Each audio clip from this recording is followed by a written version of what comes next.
Hello mga Inday, magandang araw sa ating lahat.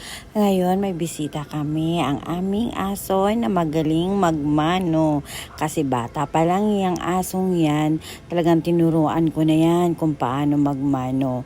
Bali 3 po itong magkakapatid mga Inday. Yung isa ay nahingi na ng kapitbahay at yung dalawa ay naiwan. Siya naman si Cookies at ang isa ay si Labsoy mga Inday.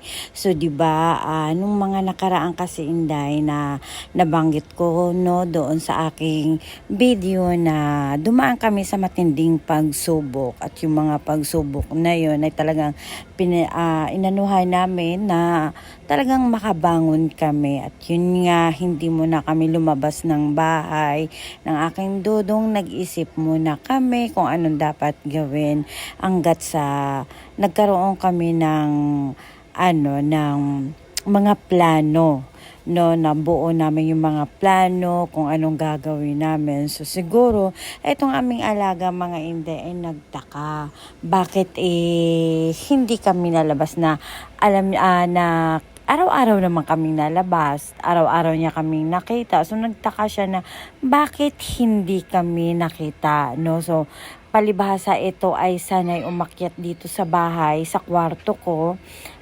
Nung nagkaroon siya ng pagkakataon na bukas ang gate namin at nakita niya may palabas na tao, binuksan niya yung gate namin gamit yung nguso niya kasi hindi naman ito nakalak. So nung nakapasok siya, sinaway siya ng aming kasama, si Kikay. Sinaway siya, tinawag siya.